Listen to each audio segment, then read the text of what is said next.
Today, you all have gathered here to worship me as your Guru.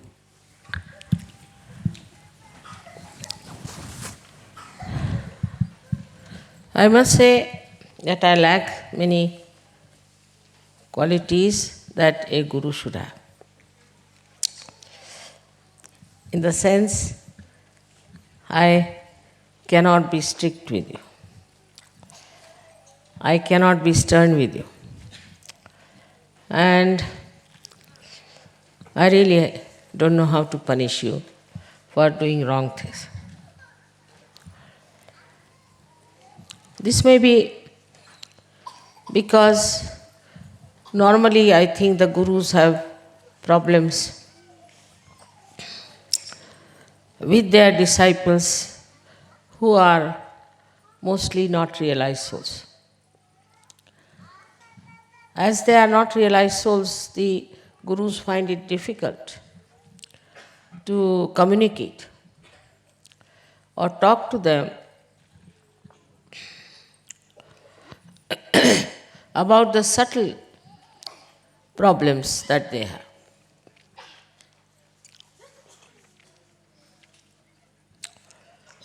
I know of many gurus, even in modern times, who've been really very, very strict. And also, they told me that they have achieved their realization by working very hard and by suffering under the strictness of the gurus.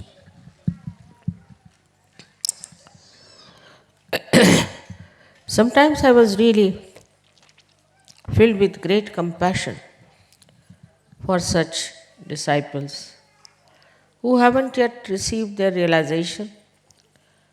They had gurus who were really realized souls, and they never had their realization.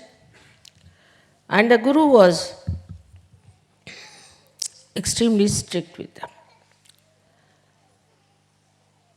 There was one gentleman I met in Kolhapur, and he got realization in 1 minute. So he told me that his guru had told me to go for fast every month at least for 8 days. All right. Then he asked me to build a temple of Dattatreya in his village. And every day he must go and worship Dattatreya in the morning time and in the evening time. He spent so much money. And still he didn't get realization. And while you hardly took 2 minutes to give me realization, Mother, what is this? How you have been so gracious to me.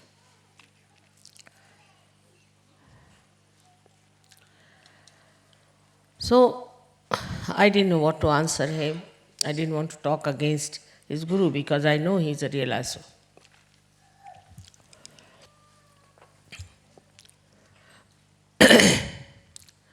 Actually, most of these gurus and incarnations were very helpless with human beings. Perhaps they didn't have such beautiful disciples as I have. Perhaps at this time, all the good people who were seeking divinity are born, and they are here as Sahajogis. I never had to work very hard on them. Of course, once in a while, you do get a person who tries to trouble us who tries to create problems. But modern times are so special, I think, that's very easy to give realization to people.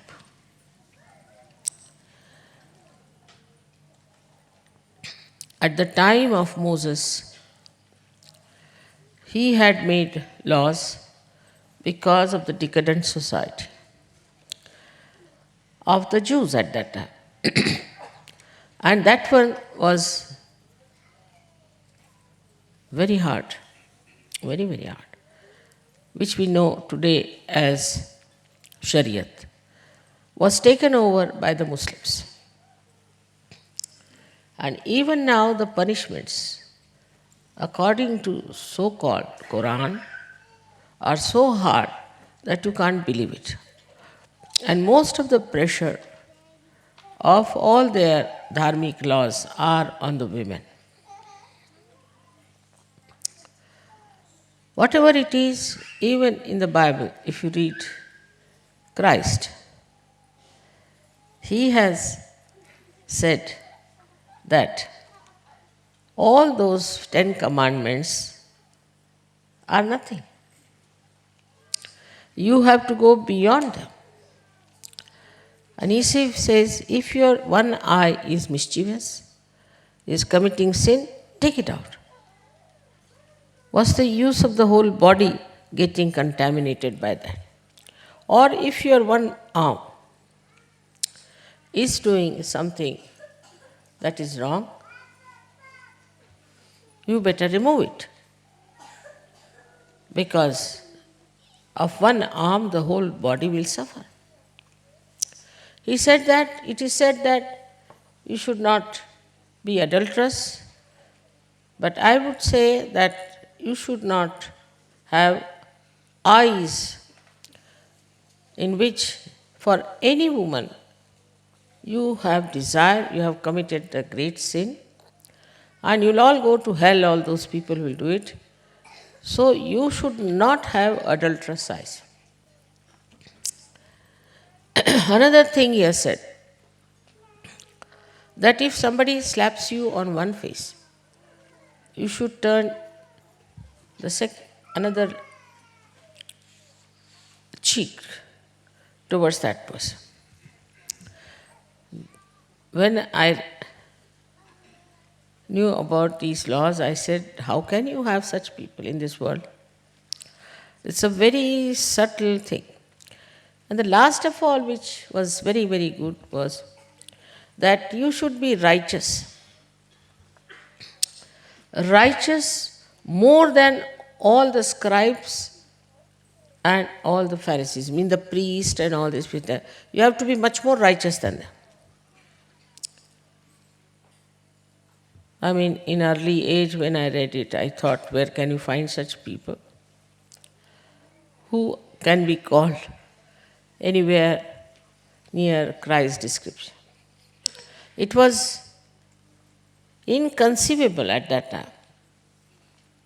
India is one place, as I told you, people are dharmic by their own, we can say,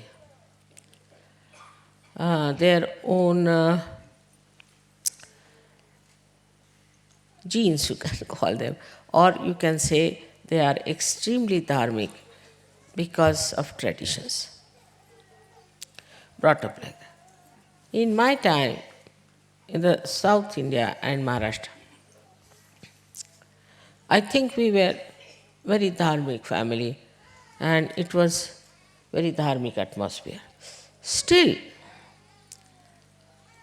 these things that Christ has described was not there. For example, anger was regarded as a great asset. People used to boast, I'm very angry with that person. They used to say.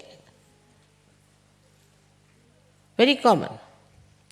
Of course, I don't think in India anybody can say, I hate you, because it's regarded something sinful and stupid. Because to hate somebody is being adharmic. But of course, they did say so many things that were not at all permissible by the laws of Christ. And then came Muhammad Sahib, who just found that nothing works out. So I think they adopted Shariat, but not Muhammad Sahib, but they had adopted already the Shariat. He accepted. He said, all right, this Shariat can be worked out. But it is so inhuman and has no balance because only the women have to suffer, no nothing to men. If a woman did adultery, then she was punished, but not the man. Even, I don't know what is the law here, but in India, if a woman who is married does adultery, such a man has to be punished. But if the married man does adultery, there is no punishment. All these things, I know, cannot be forced on anyone. Whatever Christ must have said, he must have said in his own meditative mood. He was surrounded by people who tried to kill him, and they killed him ultimately. And the kind of people they were, especially at that time, the Romans, extremely cruel. So how can he say that if somebody slaps you on one cheek, you turn another cheek to that person? Very angry, hot-tempered people were there. Krishna, of course, said it very clearly that krodhat vijayate samoha. His krodh is the worst thing. Anger is the worst sin according to him. Only from anger everything comes out. But he didn't say how the anger comes in. He didn't talk about it, that the source of anger was your liver and also your upbringing. These two things give you horrible anger. Unless and until you witness yourself, your realization has no meaning. You should separate yourself from yourself and see for yourself what is really wrong with you. Now, supposing somebody is a very hot-tempered person, instead of taking pride in it or using that temper to control others, he should try to control himself. How? First is the krodha. Anybody who wants to be a saint should know that anger, this krodha, should have no place. How do you do it? You first of all witness yourself how you behave. For example, I would say artificially you become angry, artificially. And stand before the mirror. See your face, how you look like. You'll be surprised. It looks like a face of a monkey or a tiger or I don't know what animal you must have been in last life. And then you are amazed that you are still carrying the traces of that previous life that was whatever was the animal. Then the second thing would be take out the anger upon yourself. As we have in Sahaja Yoga, we write down our own names and beat it. But should be that if you get angry with yourself, then you will see that you have won over your anger. Because angry people only torture others, they don't torture themselves. Of course, sometimes they feel bad. Later on, they feel, I should not have done this. They develop a left Vishuddhi. But Mainly, if you start getting angry with yourself, why should I have done this? Why did I do this? Why should I get tempted to this? You'll be surprised your temper will go down. And also, physically, you should see you have a liver problem. With that, you just face yourself and tell that I am going to get rid of this liver problem. How dare it become my enemy and stop my ascent in spirituality? So the witness state has to be developed. For a Sahaja Yogi, it's very important to develop a witness state. But normally, what happens? That Sahaja Yogis develop a witness state for others. Now you know in Sahaja Yoga, the door is open to everyone. And some mad people also walk in. Some funny people also walk in.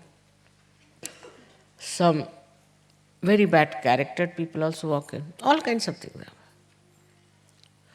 So now you should see, what are you worried about? Are you worried about people who have problems, who are no good, for whom you cannot say that they will be Sahaja Yogis? Or you are enjoying the people who have got Sahaja Yoga? This temper sometimes has made people really mad, I tell you. Can go into your head and can make you mad. And we have some mad people in Sahaja Yoga. We have still.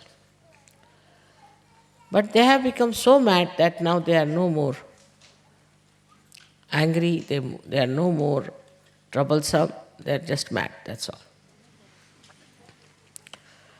For such people, you shouldn't worry. There's no need to witness others, witness yourself. And I sometimes feel that anger comes through too much austerity, too much of extreme nature also. Some Sahaja Yogis are extremely austere about everything. It's maddening. In Sahaja Yoga, everything is sahaj, is spontaneous. You are not to be austere. You should not be particular. I said now it's not better not to wear a black sari or something, if I say so. Then it doesn't become a sentence from Brahma. Supposing then somebody is wearing a black sari and coming, you will all run away from that person. Or black clothes. It's not that. You are gurus yourself. Why should we be afraid of any kind of person who comes to you, whether it is black, white or any type? Why should you have any fear? The another side of temper is fear. A man who is hot-tempered always have fear because he sees himself in others. He sees that another person also must be having the same kind of temper and he'll attack me. So he is always on the protective. In a Sahaj manner, what we do is to live without fear. It's said that wages of sin is fear. But I would say wages of anger. Those people who were very aggressive, say, for example, develop frights, all kinds of frights. Those countries who have invaded other countries and rule other countries and have got the experience of their ego, of their anger, become extremely frightened people. Especially the soldiers who go on the war, kill so many people and come back and they are frightened. I asked one of them in America, I said, what are you frightened of? He said, I feel that I have killed so many people, now so many will kill me. But I said, why do you think like that? Why should anybody kill you? He says, because why did I kill others? Why did I kill others? Because I killed others, so anybody can kill me, isn't it, without rhyme and reason. Logically, I agreed. But his fear was so much that when he came in my presence, he was just shaking. The whole body was shaking with fear. So, whatever aggression we do, boomerangs on us and we become very frightened about everything. In Sahaj, you witness yourself as a separate identity. All your past is finished, gone, you are not bothered. And you remain in a state which is fearless. This state has to be achieved through Sahaja Yoga. Very easy once you know that you are protected, you will have no fear, and as you will have no fear, you will not have also temper. It works vice versa sometimes. It's a very common thing I have seen. A very aggressive person will be described by a psychologist as a man of insecurity. It's nice to say that, but it's not true. He makes everybody insecure, then how can he be insecure? If another person feels insecure with that person, that means this man is not insecure, but he is over-secured. If you tell him that, then only he will improve. But if you say you have insecurity, then he thinks, yes, my condition is pitiable. Even if I kill somebody, it's all right, because my condition is pitiable. Such arguments work out in such a manner that you become convinced about yourself. But if you see as a witness, you see, what have I done so far? Have I been able to conquer myself? Sahaja Yoga is not to conquer others or to control others, but to conquer yourself. If you have not done that, you can be self-certified, oh, I have been Sahaja Yogi, I have been so great, I have been this, that makes no difference. Have you completely transformed yourself, changed yourself, and now, in your presence, do people feel secure? If they feel insecure, then something wrong with you. Or if you feel insecure, also there's something wrong with it. Now this excuse to give that, Mother, I am insecure, then you are not a Sahaja Yogi. As simple as that. Giving explanation like that shows you are not even a Sahaja Yogi. So now to become the Guru, first of all, you should have a great sense of forgiveness. So much so like Buddha's.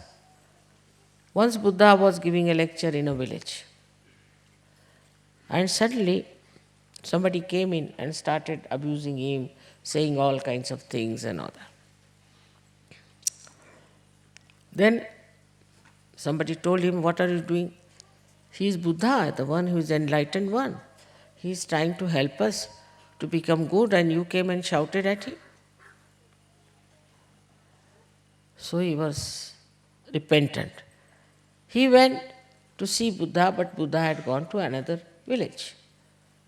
So he went to another village, second day, and he went and fell at the feet of Lord Buddha. Lord Buddha said, what's the matter? Why are you falling at my feet? He said, sir, I must say that I didn't know You were the enlightened one, I just shouted at you, said things, I don't know what happened to me. So please forgive me. He said, when did you say this to me? Yesterday. Where? In such place. He said, yesterday is finished now. What is there to forgive? Now, he came begging of his forgiveness, repenting immediately. He said, yesterday is over. That is one of the greatest qualities Sahajogis should have. To call yourself a guru, you must also have maturity.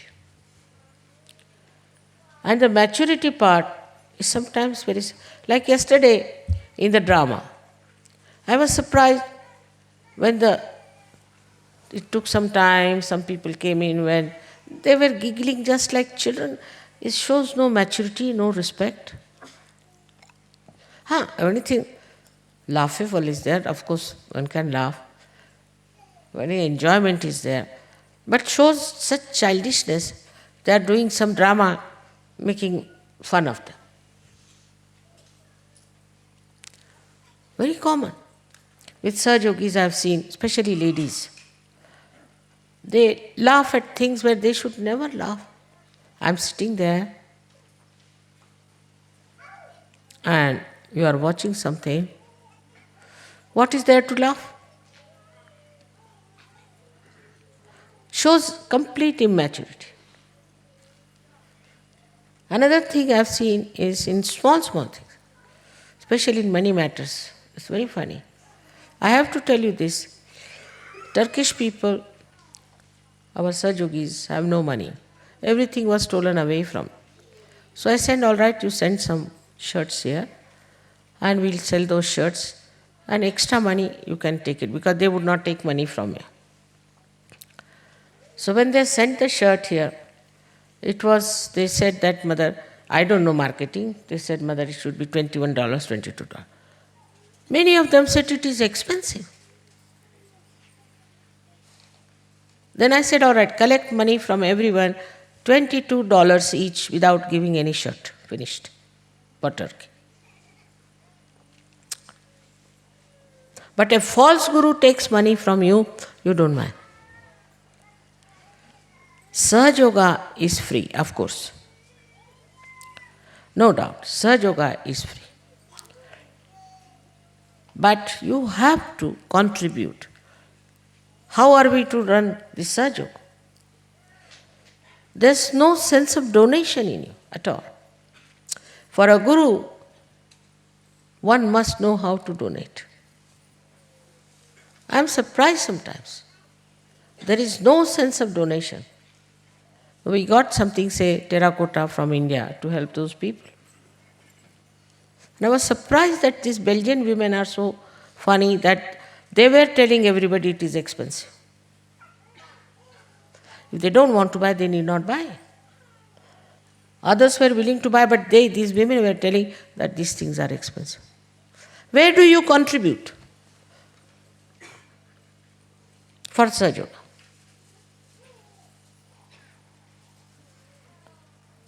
Now we had to have this pendal. We had to have all kinds of things. What do you contribute?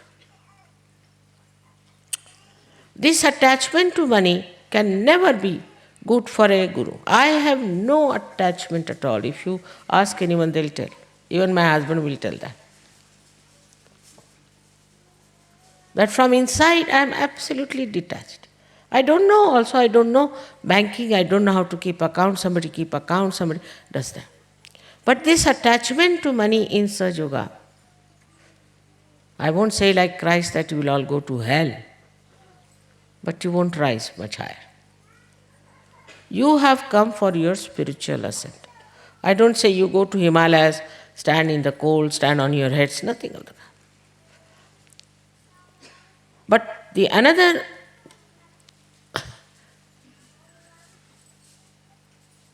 defect they call in me is that I never tell them that you must contribute.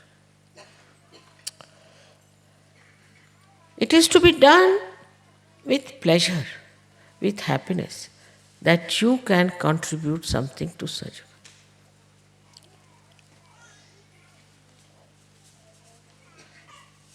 In any case, whether you give it or not, I'll have to contribute for Turkey, no doubt. I'll do that. Now, this kind of a thing, as a market is there, this is expensive, this is cheap, this, that. This is just an excuse because I know you can never contribute even $20 for anything. So I bring their clothes. All right. They have stitched the shirt, sent it here, and now I'm surprised. But if the free presents are given, it's very much acceptable. And nobody sees how expensive it is. So now I would say that on money matters, a guru has to be absolutely detached and giving and generous. You'll enjoy your generosity, but the problem is you are not generous at all. You think Sahaja Yoga is another marketplace where you are coming.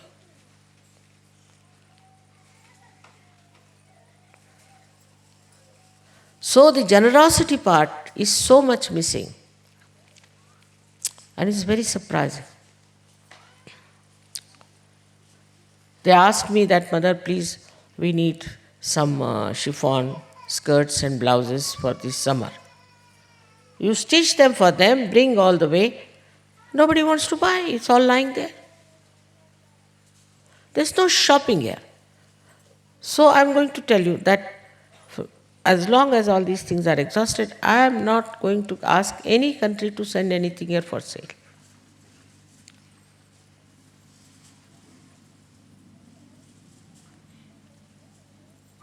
To believe that you are Sahaja Yogi, you are sadly mistaken. Your attention so much. You will go to hairdressers, you will do all kinds of things, but for Sahaja Yoga you have no money. Today, as everybody has said, Mother, you should be little stern, you must tell. I am telling you this. Your progress will be very slow.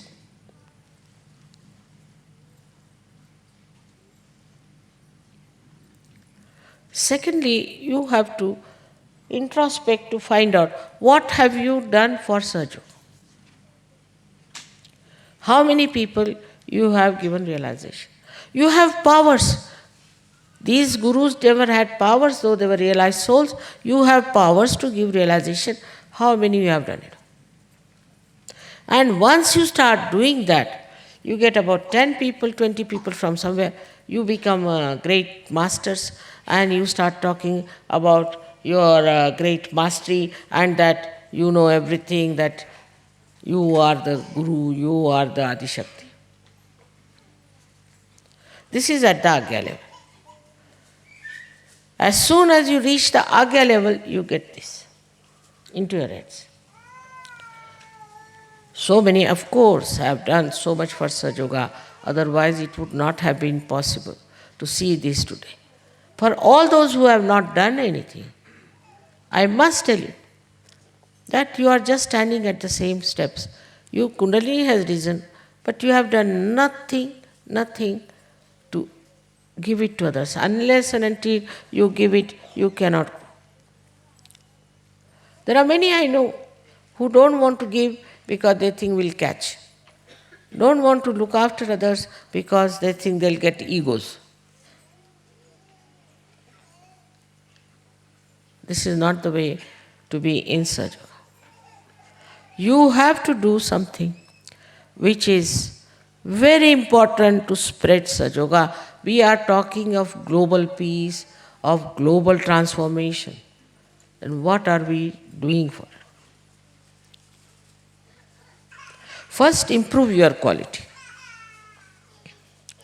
And that improvement can only come through sincere, honest introspection and also witnessing yourself every moment, how you behave.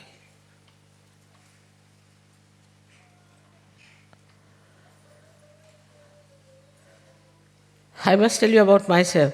that from my very childhood I was like a grandmother. I would not tolerate anything nonsense, any stupid jokes, anything, like a grandmother. And now I am a grandmother also. And this maturity has to come in you. To talk cheaply is all right. Some people have that habit. They are no Sahajogis. But the ones who follow them and talk like that shows that they have no maturity. If they were matured, they would change all these people. Wherever there are matured people, they definitely transform others. And their own behavior, people are surprised how they are. This may be exceptional, maybe very few like that. But only thing why I am pointing it out to you, that when you find somebody like that, then please try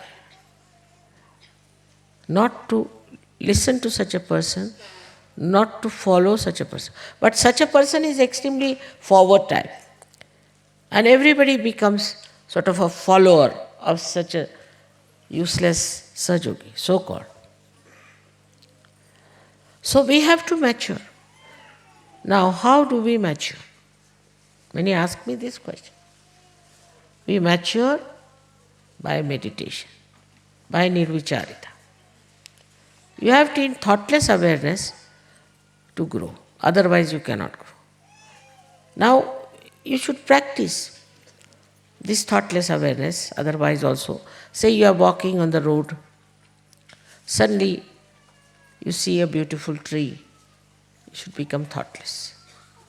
Creation of divine, how beautifully done, you should become thoughtless.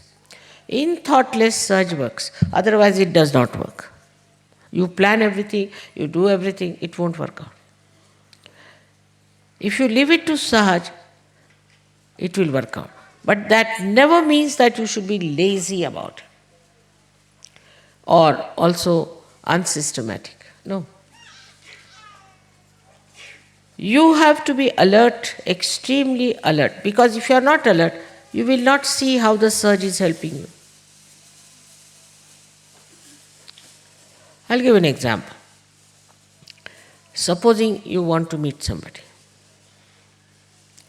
Now that person has said, I'll meet you at 11 o'clock, say for example. You have to be alert. He said he'll meet you at 11. By some chance you are late, supposing. So you should be alert that you are late, the gentleman. At that time you should give a bandhan or raise your kundalini, do something so that you meet that person in any case, whether you are late or not. But normally you should not be late. If you just give a bandhan and say, I must be there at 11 o'clock, you will be there. Sahaj will help you. But you even forget to give bandhans. You even forget to raise your kundalini. You even forget to give vibrations. So to mature, first of all, you should know you are now Sahajogis and that you can control the whole situation if you are one with this all-pervading power. It's very simple. It was very hot. Everybody was saying it's very hot. All right. I got up. I said, I'll make it. Within 15 minutes, I made it cool. I say I made it. I. But it's not I. My connection with this all-pervading power has done the job.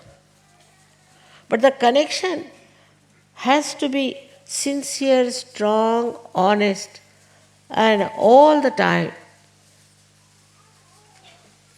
in your mind you should know that you are connected. This situation is very simple to achieve, this state where you all the time feel, I am one with the divine. Because you are not alert, you don't want to see. the miracles of this great power which you are in connection. You are busy with other things. Your attention is somewhere else. You're looking at other things. And then suddenly you say, Mother, how is it I am such a Sahajogi, I could not do this and that.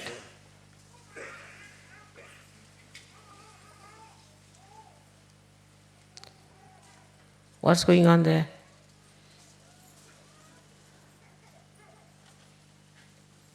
Even when I am speaking, I see people are busy with something else. So what you call is to mature through your meditation in nirvicharita, in thoughtless awareness. Unless and until you enlarge the state of thoughtless awareness, you cannot mature, because only in the present you can mature. And present is thoughtless awareness. And I have seen what is happening, that people are only expecting all kinds of miracles from Sahaja Yoga, all kinds of help from Sahaja Yoga. But they never think, what help are we doing?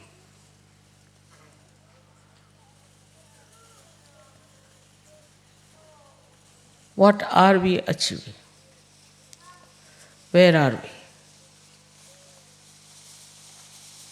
So at the Agya, again, you people have to be extremely, extremely careful.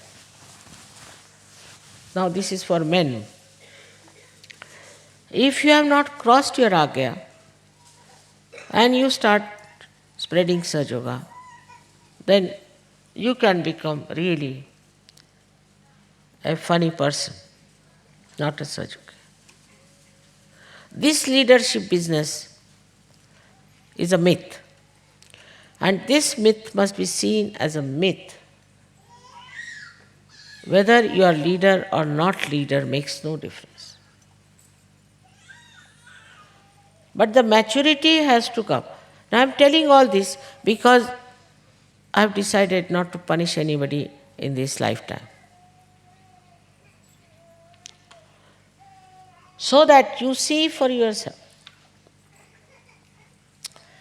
Yourself you understand. Yourself you realize. I know you very well, all of you, somehow.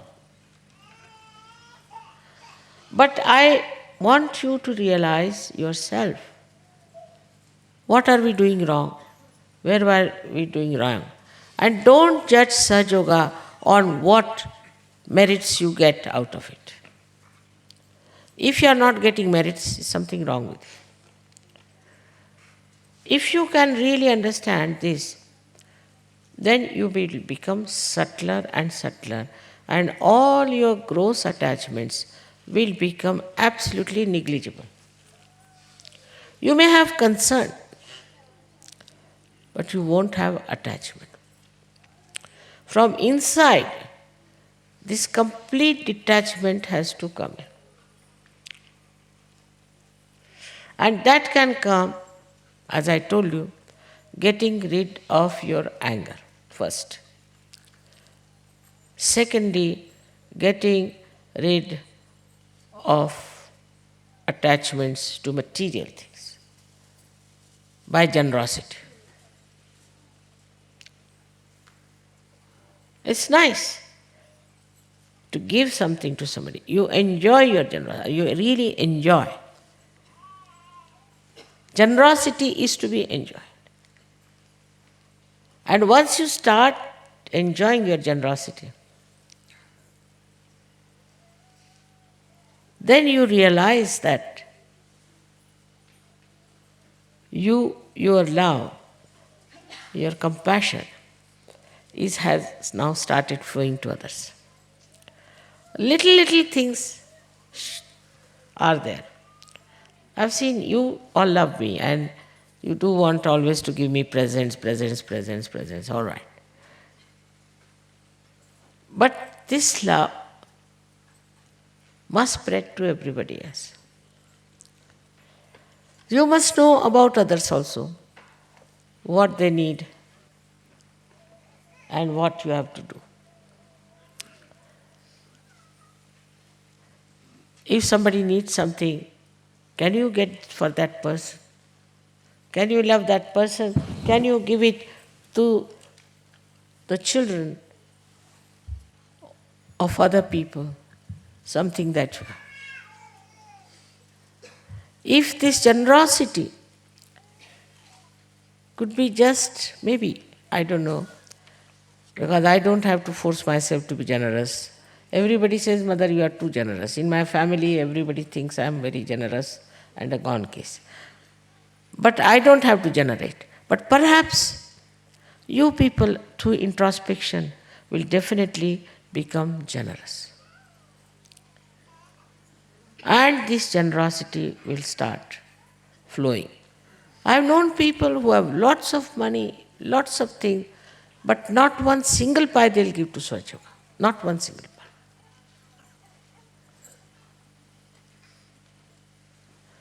This sense of generosity comes when you understand what is your purpose of life, why you are here. Just to fulfill yourself with Sahaja Yoga or to be able to do something about it without feeling that you have done something. In this, Christ has said very nicely, that he has said it, but where do you find this? That your left hand should not know with what your right hand has given. Should not have a trumpet, I. What Christ has said, to achieve that, you had to have realization, no doubt. But I would say 5th chapter of Matthew's you read.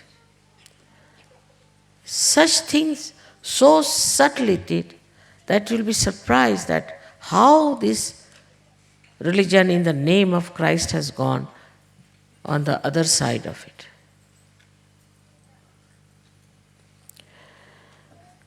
Now people want to be gurus because they think you have powers,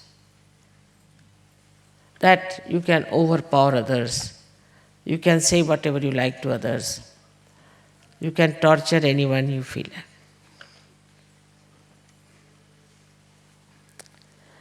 That has been before, I know. Gurus have been very, very cruel to their disciples also, I know that. Once I went to Ambernath and one gentleman came to see me, his name was Swami Jagannath. And he said that my guru has told me that Adishakti is going to come to Ambernath and I will try to come at that time. I said, who is your guru? So he told me some name. He was realized soul, no doubt. So he came down. He said, Mother, should he come to you or you will go to him? I said, see, I am a mother. I am not a guru. The gurus don't leave their places. Can you imagine? They call it takya. The guru should not leave his place. He should sit there and everybody must come to him. I said, I am the mother. I will go and meet him. So I met him. And the fellow who had come, this Jagannath fellow, I said, what's the matter with you? Why don't you open his agya? He's in so much pain. He said, who opened my agya? Why should I open his agya? I said, you are the guru, you are the master. So what? My guru never opened my agya.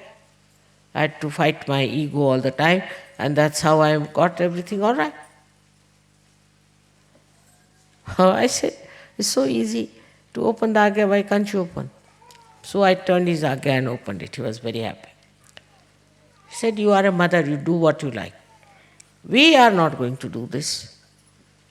If you don't make them work hard for their realization, If you don't make them work hard for their development, they will never be all right. These human beings are like this. I said, not for me.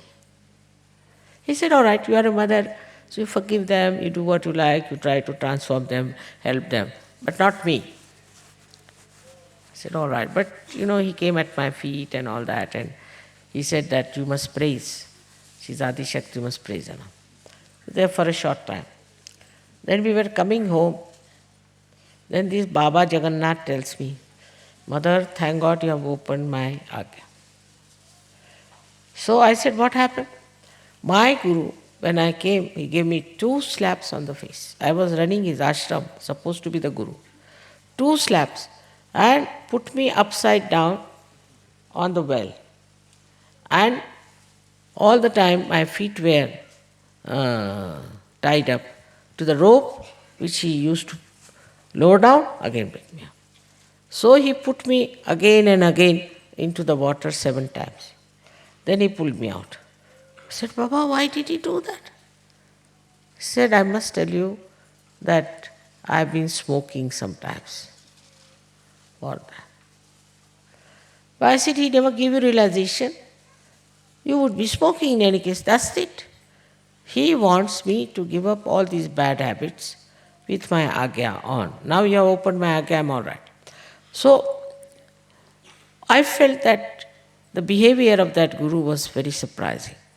He says he beats us.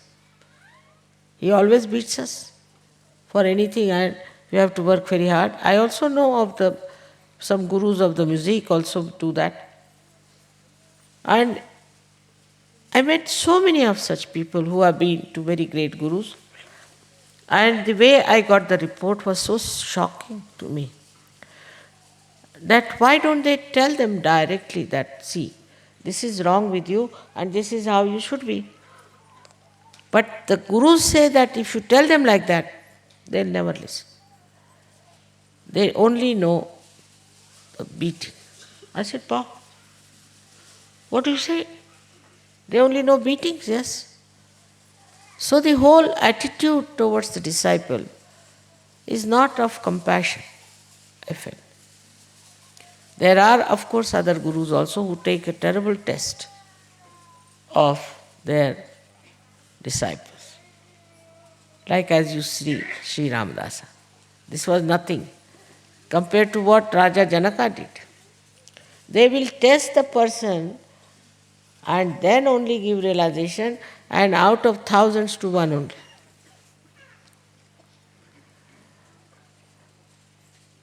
That is how we've got so many false Gurus also, because they were all discarded by these realized souls. At this point, we have people who have got realization. When the real Gurus are like this. I met another one. He asked me, why are you giving realization to all these useless people? I said, why? And there were some Sahajogis, he said, how many can give life for Sri Mataji? I said, why do you want to ask for their life? I don't want their life. See, this is the first question. He said, I have many who will give life for me, and he has not given them realization. So now, at this juncture, when we have people who are seeking, who are going to these Gurus, of course false Gurus you forget, but even real Gurus, they do not get their realization. Now you are capable of giving them realization, just imagine. They have big ashrams and things like that. They cannot give realization. While you can, all of you can give. Now, it's like this, that if you put little light in a lamp,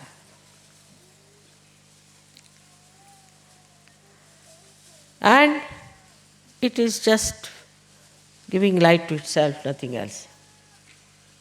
Suppose. Now you have to give light to others.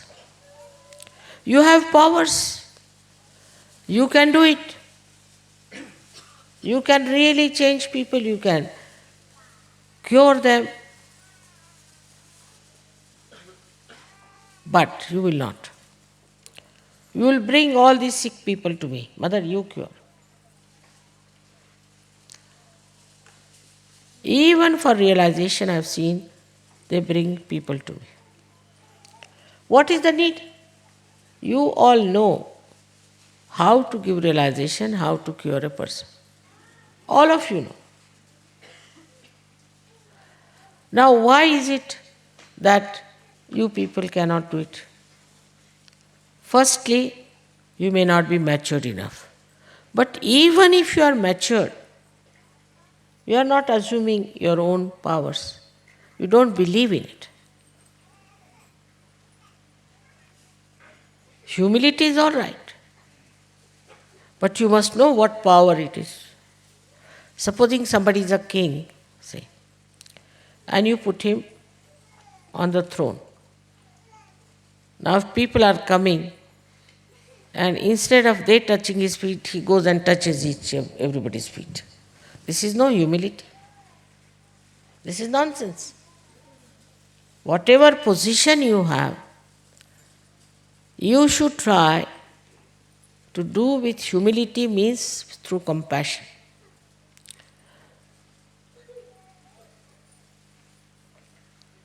The maturity is this, that you should know that you have these powers.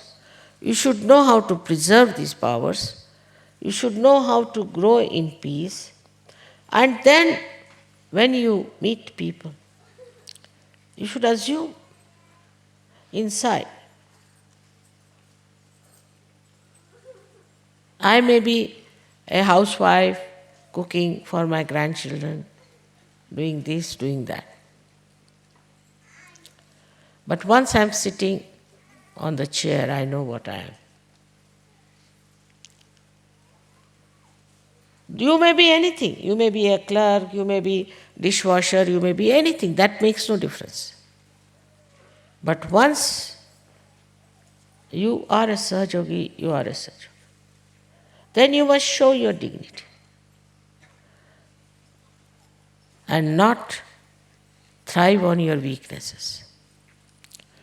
You are much better than all these realized souls who have achieved the realization in thousands of years because you have so many powers. But their self-confidence and assumption is not with you. Some people say we are afraid of ego. How can you have ego? It's finished now.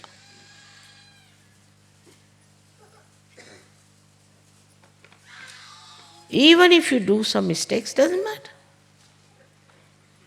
Mother, I touched my left foot, I touched my right. Makes no difference. Because of no self-confidence, you become austere in Sahaja. If you are self-confident, then why should you be austere? It all goes together. First, you must mature. With that, you must have self-confidence. And without fear, you should spread Sahaja. Some have fear about themselves and some have fear about others. Also, it comes from your conditionings, from your upbringing. So today's Guru Puja is, in a way, very important. Because everybody said, Mother, you should be stern, you must tell them. I thought, all right, I'll tell them. But in no way to put you down, no way. But to tell you what you can achieve, to tell you how far you can go. You, so many are more than sufficient to transform at least 10 globes, 10 worlds, more than sufficient. But you are still involved in yourself, worried about yourself, only your children, your husband, this, that. Doesn't work out. As much as you want to grow, this power can give you that power. But problem that lies with us is that we don't know ourselves and we don't want to know ourselves. Today's Guru Puja should give you the state of Guru. If you want, it can work out. The all-pervading divine power of love is absolutely working it out. More than you, the divine wants this world to change, wants to transform the whole universe. Now you are the instruments.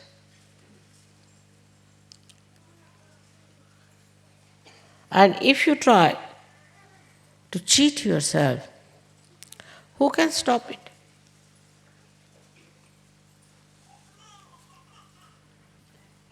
Just to enjoy music or to enjoy the company or belonging to some club or to feel that it's a nice festival or at the most to seek the security of your children and family and all that.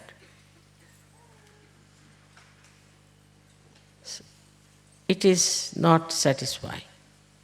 It will never satisfy. It will only satisfy you when you will become the lights to give it to others, to work for others. And you have these powers, what I am trying to tell again and again, you have these powers by which you can introspect yourself, you can witness yourself, and you can surrender. Because mentally now you are convinced about Sahaja Yoga. Emotionally you are convinced that Sahaja Yoga has given you such sense of love and compassion. Physically you are convinced that Sahaja Yoga has given you good health and confidence about your health. Now spiritually you should be convinced, spiritually, that you are really spiritual people selected by the divine. That your last lives have been of great seeking, that's why you are born now and you are getting all these blessings. So assumption of your personality is important. Must meditate, you should go into thoughtless awareness, and all the time keep your attention alert. That is very important. When, what is the need, when something will come, how we have to react. All these things come to you when you are alert and aware of this all-pervading power all the time, every moment. I don't worry at all, never. Everybody surprises me. I don't worry. Why? My worry is taken over. People say, you travel. I never travel. I'm sitting here or sitting there. What is that? Where am I traveling? So you don't think on those lines. So thoughtless awareness is the first beautiful state you have to achieve. That will give you peace and a witness state to enjoy the drama of life, to enjoy the different varieties of people. While you will be growing within yourself. For a Sahaja Yogi, it is important not to see the faults of others, but your own faults and correct them. I get so many letters regarding some lady or some leader or somebody like that. That mother, this leader is troubling me, that leader is troubling me, this, that. I was surprised. I will change the leader as soon as I'll find something wrong. I've always done. Who is not suitable, who is in problem, is always done. But the way you put your attention to the leader is perhaps the jealousy part. If the leader says something wrong with you, you should thank him. Who is there to tell you? I'm very proud of you. I'm very happy that never such disciples existed for any guru. If I'm a guru, I should say now done, finished, overjoyed. But when I see that you people don't realize what you have achieved and you don't want to work it out, then I think of the parable of Christ that some seeds fell on the rock. All your affection, all your love. I know it is impossible to express what I feel about it. But you don't know why you got realization, why you are here, what is your speciality, what you have to get. You don't know that. And that is what you have to know. I don't say like Christ that take out one eye or take out one, cut out your hand, nothing of that kind. You be intact. Your body should be intact. Nothing is to be taken out. We need this body. But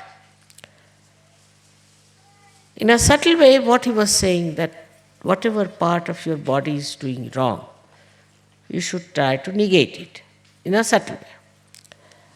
In the same way, in Sahaja Yoga also. If there is jealousy, try to find out why you are jealous, why are you against the leader. The leader says a word to somebody, they immediately write to me. Why is he a leader if he has not to tell anything? Today, I think for the first time, I've been able to tell something to you, which I was hesitating, always. That let it be, just now they are still little babies, so. But now, after this, you have to grow. Grow in every way. I just can't understand. Those who got realization without the power of raising the Kundalini are doing such a lot of work. And while you all have this power to raise the Kundalini, to cure people, and also to talk about Sahaja Yoga, you are so sensible. Still, where is your attention? I don't understand. Today's lecture should not really in any way hurt you, because I don't want to hurt you at all. Whatever is the situation, I accept. But if you don't want to accept that situation, what you should do, I have told.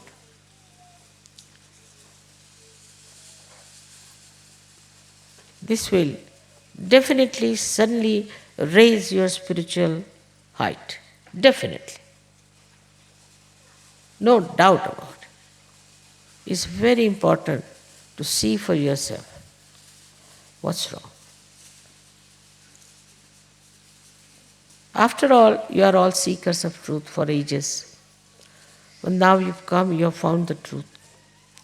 So try to identify yourself with truth, that's all.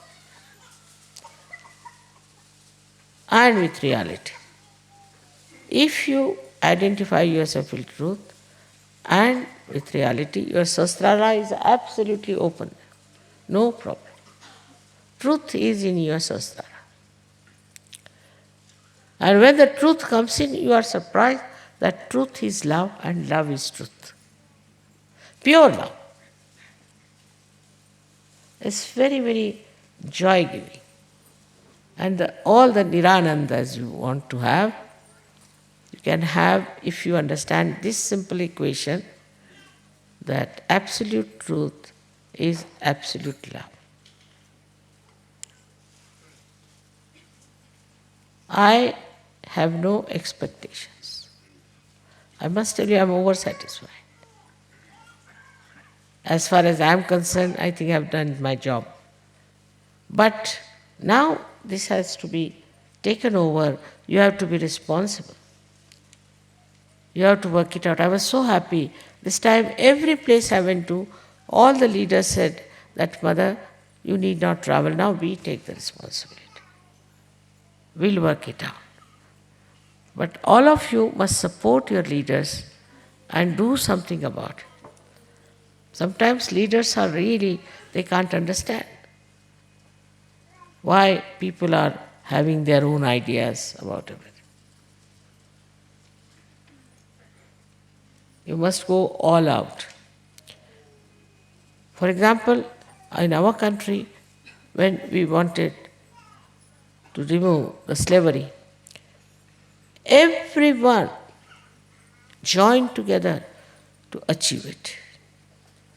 While there are people who are trying to cut down the leaders, put them down, make fun of them from groups. Is this the way we are going to work it out?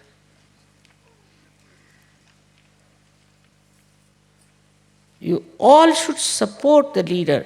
You should all go all out to do what the leader is telling. If something is wrong with the leader, I'll talk to him and I'll put him right, I promise you. But you don't try to find faults. As it is, all the leaders ask me before doing something. So you just try to follow the leaders, whatever the leader is saying. Absolutely put all your effort, because the complaints are that you people don't listen to them. I'm really surprised. Yesterday you saw he was playing sitar. You should have asked him what about his guru. His own father was his guru and he used to beat him. And then his grandfather also. But such desire to learn something, to be something, that they didn't mind anything. Beat me, do what you like, put me in jail, but make me a good artist. In the same way is Sahaja Yoga. Because there is, if you may call it a defect, Sahaja Yoga is not a military thing. It's just plain, simple mother's love. And of course, every mother wants her child to be great, to have all her powers. She wants that, no doubt. How she does it, how she works it out, is her own problem. But how you take it and how you use it is your own problem. I always bow to you people who have got realization, because I think so many saints were never there on this earth. But the saintliness has to be complete. Without that, you cannot help even your family, leave alone your country, and no question of the whole world. So what is needed now is to raise your awakening, to raise your spirituality, to go into a realm of complete support and surrender to the movement of the spontaneous movement of Sahaja Yoga.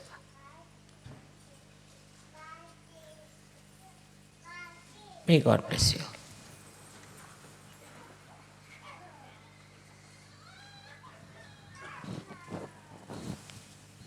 In short, you must worship yourself. In short.